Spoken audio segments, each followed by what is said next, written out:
다음으로는 방구형 서페이스를 해보겠습니다. 방구형 서페이스는 이렇게 방구형 서페이스 A와 방구형 서페이스 B가 있습니다. 방구형 서페이스 B는 sim이 이렇게 이 바닥에 맞닿는 부분에 있기 때문에 중간에 sim이 없는 거죠, 이면. 그 대신에 이제 방구형 서페이스 A는 이 sim이 이렇게 있는 것을 말합니다. 그래서 방구형 서페이스를 먼저 입력해 보겠습니다. set one surface 해서 이렇게 보면 방구형 서피스는 XY 모든 방향에서 대칭이죠, 당연히. 그래서 이렇게 패널링을 했을 때 항상 평면이 나옵니다. 그래서 만약에 이런 형상을 만든다고 할 때는 사각 평면으로 제작이 가능한 것이죠. 삼각 패널로 안 해도 사각 패널로도 구현이 가능한 이런 형상이 되겠습니다. 다음 도장 모양이라고 했죠. 도장 모양을 이렇게 선택을 하고 이것도 하이드 하겠습니다. 자, 지금 보면 UV 방향수를 또 낮춰 볼게요. 3까지 낮추고 뭐 이렇게 늘려보면 맨 꼭대기의 삼각형들은 평면으로 나오고 V를 또 늘려나가니까 중간중간에 평면이 사각 패널이 생성되는 경우도 있고 생성되는 경우가 조금씩 생겨나죠. 그렇지만 전반적으로는 곡면 패널로 구성이 된다 라고 이해를 하면 되겠습니다. 그리고 그 다음으로 또 set one surface를 해서 hide를 하겠습니다. 자, 이것도 3으로 나눠서 시작을 해보겠습니다. 3까지 내리면 사실 이 형상, 마더 서피스의 형상을 제대로 알아볼 수는 없어요. 그렇기 때문에 우리가 패널 수를 늘려가면서 CP 에디팅을 통해서 의도했던 형상을 패널을 조밀하게 해 나가면서 표현하게 되는 것이죠. 이것도 방금 전에 보았던 도장 형태와 비슷한 양상을 보이죠. 맨 위쪽의 삼각 패널들은 평면으로 이렇게 나오는데 중간 UV V 방향을 이렇게 늘려나가 보니까 이렇게 중간중간에 평면인 패널들이 나오는 것을 확인할 수 있습니다. 방구형 서피스 B로 넘어가 보겠습니다. 선택을 하고 set one surface를 통해서 이렇게 자, 지금 방구형 서피스 A, B를 제가 구분한 이유를 확인을 해볼 수 있을 것 같은데요. 지금 이거 하나를 지금 set one surface를 했는데 다시 show를 해서 이 방구형 서피스 이것을 복사를 해와서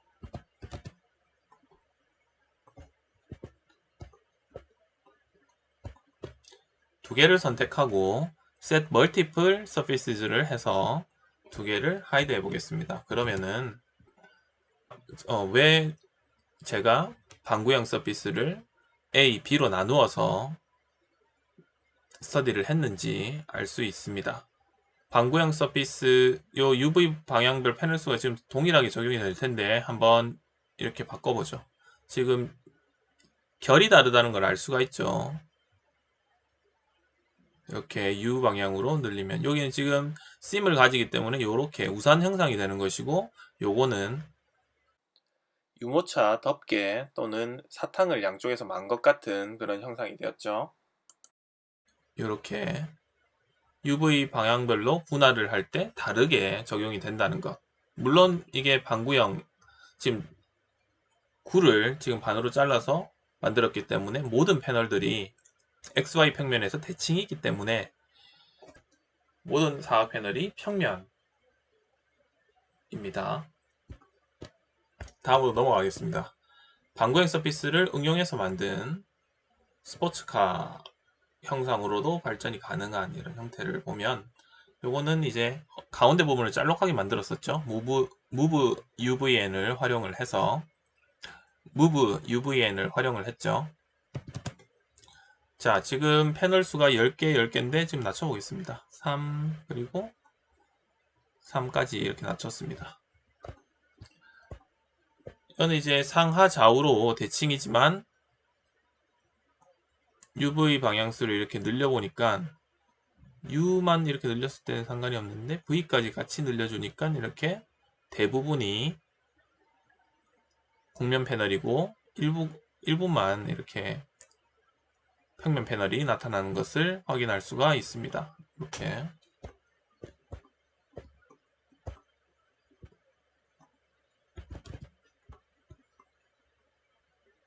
이렇게 평면 패널도 일부 나타나는 것을 알아두면 되겠습니다.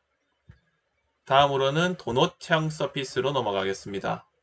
도넛형 서피스 원형의 set one surface를 해서 적용을 했습니다. 하이드 해보겠습니다. 이것도 원을 기반으로 이렇게 만들어진 것이기 때문에 모든 패널들이 항상 이렇게 개수를 변경을 해도, 분할 개수를 변경을 해도 평면으로 나오는 것을 확인할 수가 있습니다. 그리고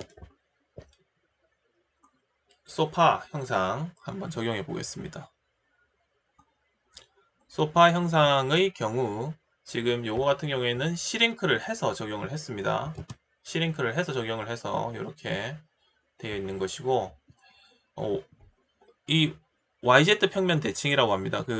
지금 YZ라고 하면은 YZ 평면 대칭이기 때문에 이것도 일단 대칭인 부분이 있고, UV를 이렇게 조정해 보면 UV가 이렇게 홀수일 때 이렇게 평면 패널들이 중간중간에 껴서 나타나는 것을 확인을 할 수가 있습니다. 우리가 CP 에디팅을 통해서 스터디했던 모든 면들을 사각 패널을 해서 그 형상의 특징을 한번 이해해 보았습니다. 일단 사각 패널링을 해서 평면인 패널들이 안 나오기 때문에 삼각 패널로 이를 해결한다고 이해를 하면 되겠습니다. 하지만 구나 방구 이런 경우에는 사각 패널이 모두 평면으로 나오기 때문에 이거는 이제 사각 패널로 할 것이냐 삼각 패널로 할 것이냐 이런 것들을 같이 고민해 볼 수가 있겠죠.